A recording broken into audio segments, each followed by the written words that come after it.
Hi viewers, welcome to our channel. ప్రస్తుతం మనతో పాటు రచయిత అండ్ గాయకులు కనగారి జయకుమార్ గారు ఉన్నారు. మరి ఎప్పటి నుంచో ఆయన మనకు సినీ విషయాల గురించి, సినీ ప్రముఖుల గురించి ఎన్నో విషయాలు చెప్తూ వస్తున్నారు కదా. మరి ఇవాళ ఆయన ఎవరి గురించి చెప్తున్నారో తెలుసుకునే ప్రయత్నం అయితే ఆయన మాటలో చేద్దాం. సార్ నమస్కారం. సార్ నమస్తే సార్, ఇవాళ ఎవరి గురించి చెప్పబోతున్నారు సార్? వీక్షిస్తున్న ప్రేక్షకులకి కూడా నా నమస్కారం. Okay sir. సార్ మరి ఇవాళ ఎవరి గురించి సార్ చెప్పబోయేది? ఇవాళ ఇటీవలే మే 4న దర్శకరత్న దాసనారాయణ గారి బర్త్డే జరిగింది. మే 4. అవును. ఆ బర్త్డేకి చాలామంది ఆయన అభిమానులు ఫంక్షన్స్ చేశారు. ఎల్బీ స్టేడియంలో కూడా పెద్ద ఎత్తున ఒక ఫంక్షన్ జరిపించారు. అవును సార్. తర్వాత అభిమానులు, ఆంధ్రదేశంలో అభిమానులు, తర్వాత హైదరాబాద్లో కూడా చాలామంది వాళ్ళ అభిమానాన్ని వ్యక్తపరుస్తూ చాలా మంచి కార్యక్రమాలు చేశారు. దాసరి నారాయణరావు. దాసరి అంటే నేను దానికి ఒక విశ్లేషణ ఇచ్చా. దాసరి అంటే దార్శనిక సమగ్ర వృక్షము. దాసరి దార్శనికం అంటే దర్శకులకి దార్శనికుడు, దర్శకులకి మార్గం చూపించినటువంటి దర్శకుడు. తర్వాత సమగ్ర వృక్షము. వృక్షము అంటే వృక్షము. వృక్షము ప్రకృతి, వృక్షము వికృతి. ఒక వృక్షంలాగా, ఒక పెద్ద చెట్టులాగా ఆయన లెజెండరీ ఆ విధంగా తయారైంది. ఆ చెట్టు కింద ఎంతోమంది సాధి తీరారు. ఎంతోమంది కెమెరామెన్లు, నిర్మాతలు, దర్శకులు, అసిస్టెంట్ డైరెక్టర్స్, కెమెరామెన్లు, టెక్నీషియన్స్ ఎంతోమంది వచ్చారు ఆయన ఆధ్వర్యంలో. అంటే ఒక విధంగా దాసనారాయణ గారు తెలుగు ఇండస్ట్రీని బాగా ఎక్స్పాండ్ చేశాడు. సో ఎన్నో సినిమాలు, ఎంతోమంది నిర్మాతలు, ఎంతమంది కెమెరామెన్లు, ఎంతమందో టెక్నీషియన్లు, ఆ విధంగా అందరికీ ఉపాధి కల్పించి వాళ్ళ పురోభివృద్ధికి చాలా గొప్పగా పనికొచ్చాడు దాసనారాయణ గారు. దాసనారాయణ గారు డౌన్ టు ఎర్త్ స్టార్ట్ చేశాడు ఆయన కెరీర్. ఎలా అంటే పాలకొల్లులో నాటకాలు వేసుకుంటుండేవాడు. ఆ పాలకొల్లులో నాటకాలు వేసుకుంటూ సినిమా ఇండస్ట్రీకి వచ్చి భీమ్ సింగ్ గారి దగ్గర అసిస్టెంట్ డైరెక్టర్గా చేరాడు.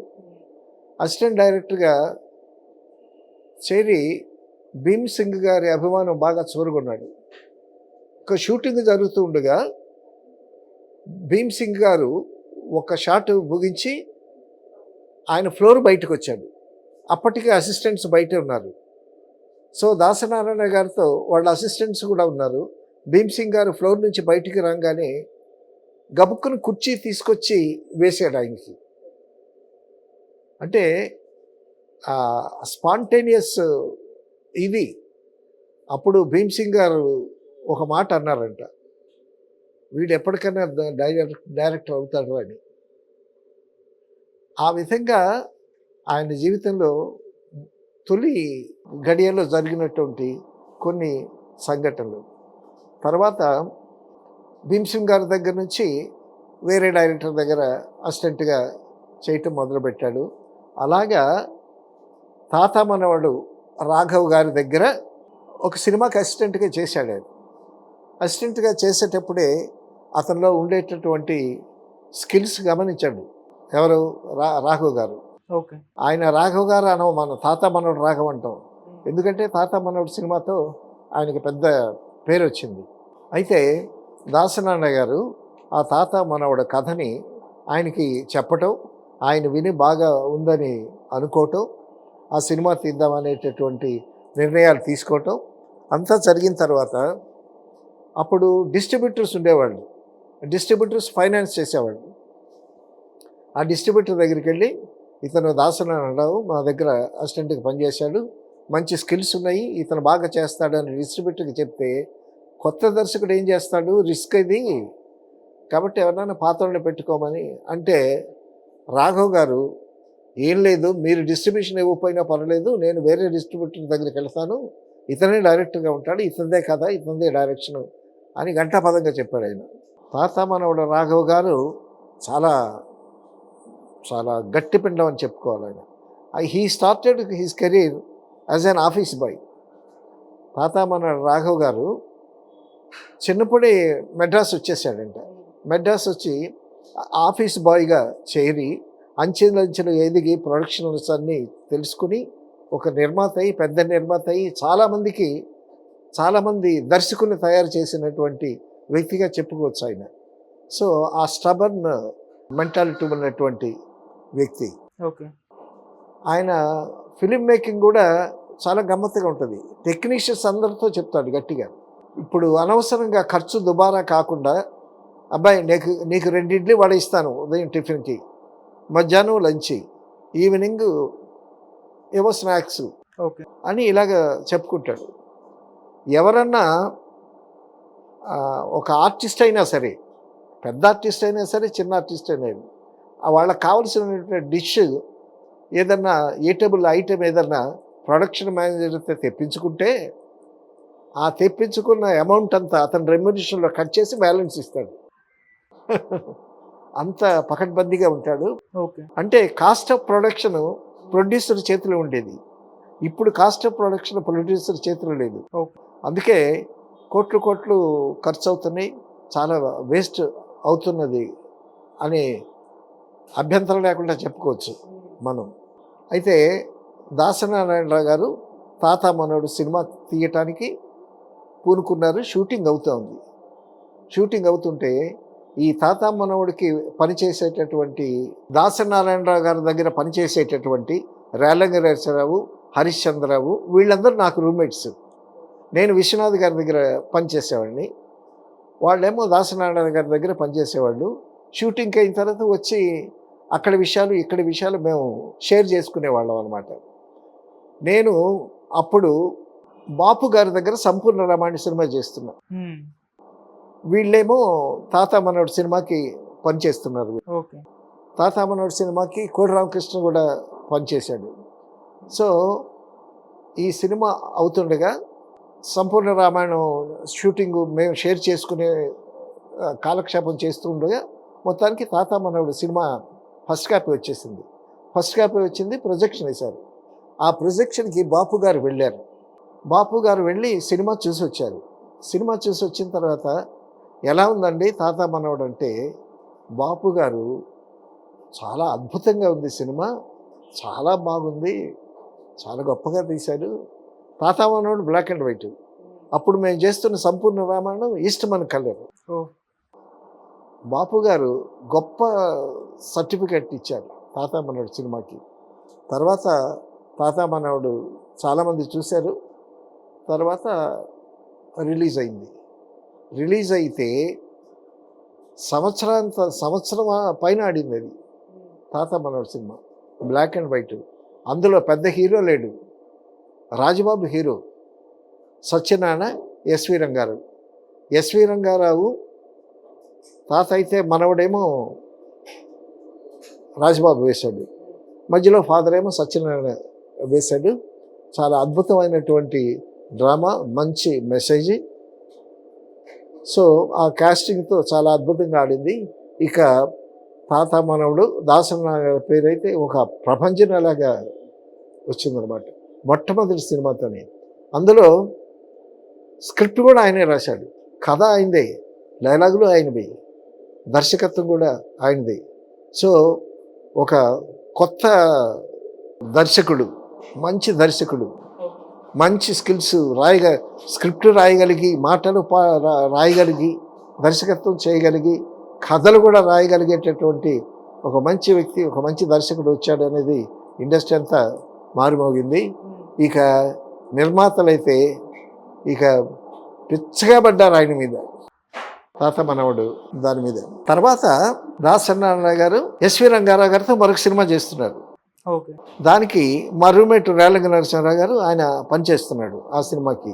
తాత మనవడు అయిన తర్వాత చదువు సంస్కారం అనుకుంటా, ఇఫ్ ఐ రిమెంబర్ వెల్, ఆ సినిమాలో ఎస్వి రంగారావు గారు సెట్కి వచ్చారు. దాసనారాయణ గారు రాసిన ఆ డైలాగ్ పేపర్స్ అన్నీ ఆయనకి చూపించారు. ఎస్వి రంగారావు చూపిస్తే రంగారావు గారు చూశాడు, డైలాగ్ 3 పేజీలు ఉంది, ఏంటయ్యా ఇన్ని డైలాగులు, ఇన్ని పేజీలు, ఇదంతా వేస్ట్ అది ఇది అన్నాడు.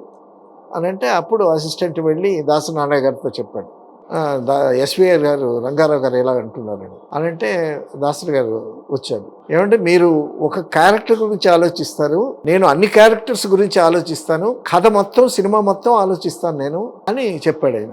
ఓహో. సో ఎస్వి రంగారావు అప్పటికే పెద్ద పేరున్న లెజెండ్ అవును. ఎస్వి రంగారావు గారు. వీడు కొరనాయాలో ఫస్ట్ సినిమా హిట్ ఇవ్వగానే నాకేంటి ఇట్లా చెప్తున్నాడు అది ఏదని చెప్పి ఆ కాగితాలు విసిరేసి కారెక్కి వెళ్ళిపోయాడు. కారెక్కి వెళ్ళిపోతూ మళ్ళీ ఒకసారి ఆలోచించాడు ఆయన ఎస్వి రంగారావు గారు. ఆలోచించి బ్రిడ్జి దిగుతూ మళ్ళా ఆలోచించి యూటర్న్ తీసుకొని కారు తీసుకొని మళ్ళీ సెట్కి వచ్చాడు. సెట్కి వస్తే దాసరి గారు మళ్ళా, సార్ ఇది కథకు అవసరం, ఇన్ని డైలాగులు కావాలి, వేరే ఆర్టిస్ట్ అయితే ఇన్ని డైలాగులు నేను రాయను, మీరు అనర్గళంగా అద్భుతంగా డైలాగులు చెప్తారు, అందుకోసం అని చెప్పానండి, మీరు ఎన్ని పేజీలు చెప్పినా చాలా బాగా చెప్తారు, ప్రేక్షకులు మీరు చెప్పినవన్నీ బాగా ఆస్వాదిస్తారు, కాబట్టి మీరు పెద్ద ఆర్టిస్ట్ కాబట్టి మీకోసం రాశానండి ఈ డైలాగులు అని కన్విన్స్ చేశాను. కన్విన్స్ చేస్తే ఓకే వెరీ గుడ్ అన్నాడు. ఆయన అన్నీ చెప్పాడు, చాలా బ్రహ్మాండంగా ఉందన్నాడు. తర్వాత రంగారావు గారిని పిలిచి, ఎస్వి రంగారావు దాసనారాయణ గారిని పిలిచి భుజం తట్టి నువ్వు మంచి డైరెక్టర్ అవుతావయ్యా అని చెప్పి వెళ్ళాడు. సో ఈ విషయం అంతా రేలంగి నరసింహరావు గారు నా రూమ్మేట్ కదా, ఆయన వచ్చి చెప్పాడనమాట. సో ఒక ఆర్టిస్ట్ని, అప్పుడు దాసనారాయణ గారు ఒక సినిమా చేసినటువంటి డైరెక్టర్, ఎస్వి రంగారావు గారు అప్పటికే ఒక 100 సినిమాలు చేసి ఉండొచ్చు, గొప్ప పేరు ప్రతిష్టలు ఉన్నటువంటి వ్యక్తి. ఎస్వి రంగారావు అంటే సామాన్యుడా? నర్తనశాలి సినిమాకి జకార్తా ఫిలిం ఫెస్టివల్లో బెస్ట్ యాక్టర్ అవార్డు తెచ్చుకున్నటువంటి మహానటుడు. అసలు ఆయన నటించినట్టు ఉండదు. ఆయన పౌరాణిక పాత్రలు వేసిన, జానపదంలో వేసిన, సాంఘికంలో వేసినటువంటి అద్భుతమైనటువంటి నటన, డైలాగ్ డెలివరీ నభూతో నభవిష్యత్తు. ఎస్వి రంగారావు లాంటి ఆర్టిస్ట్ మళ్ళీ తిరిగి రాడు. సో ఆయన గురించి ప్రత్యేకంగా మాట్లాడుకోవచ్చు, అది వేరే విషయం. దాసనారాయణ గారు మురళీమోహన్తో చిన్న సినిమాలు తీసి హిట్ చేశాడు ఆయన. సో ప్రొడ్యూసర్లు అందరూ ఆయన మీద పడ్డారు. మీరు ఎప్పుడు వర్క్ చేయలేదు ఆయనతో? దాసనారాయణ గారితో నేను విశ్వనాథ్ గారి దగ్గర పనిచేస్తున్నాను. ఆయన దగ్గర పని చేయాలనేటువంటి కోరికతో వెళ్ళాను, కానీ ఎందుకో మరి కుదరలేదు. ఓకే. ఎందుకంటే దాసనారాయణరావు గారి శిష్యులు నా గది నిండా ఉన్నారు. అవును. కాబట్టి దాసనారాయణ గారితో నేను పని చేస్తున్నట్టే లెక్క. హరిశ్చంద్ర ఒకడు, రేలంగి నరసింహరావు ఒకడు, వినయ్ కుమార్ అని ఒకడు, వీళ్ళంతా దాసనారాయణ గారి దగ్గర పనిచేస్తున్నారు. మేమందరం కలిసి ఒక రూమ్లో ఉండేవాళ్ళం. మేము ఉండేటటువంటి ఆ రూమ్స్ నిండా 2-3 రూమ్స్ ఉండేవి. దాని నిండా అసిస్టెంట్ డైరెక్టర్స్ కాలనీ అనే ఒకటి ఉండేది చెన్నైలో. మాది మినీ డైరెక్టర్స్ కాలనీ లాగా ఉండేదన్నమాట. నారాయణమూర్తి మా దగ్గరికి వస్తూ ఉండేవాడు, రవి ఒక ఆర్టిస్ట్ ఉండేవాడు. సో నారాయణమూర్తి బయట వేషాలకి తిరుగుతున్నా ఎప్పుడు మా రూమ్లో పండుకుంటుంటేవాడు, తన ప్రయత్నాలు తను చేస్తూ ఉండేవాడు. ఆ కాలనీ చాలా గమ్మత్తుగా ఉండేది. తర్వాత మా అసిస్టెంట్, నా దగ్గర పనిచేసినటువంటి అసిస్టెంట్ ఒకతను చేకూరి కృష్ణారావు, తను డైరెక్టర్ అయ్యాడు. సో ఈ విధంగా మా నివాసం ఒక మినీ డైరెక్టర్స్ కాలనీ లాగా ఉండేది. మంచి కాలక్షేపం కూడా జరిగేది.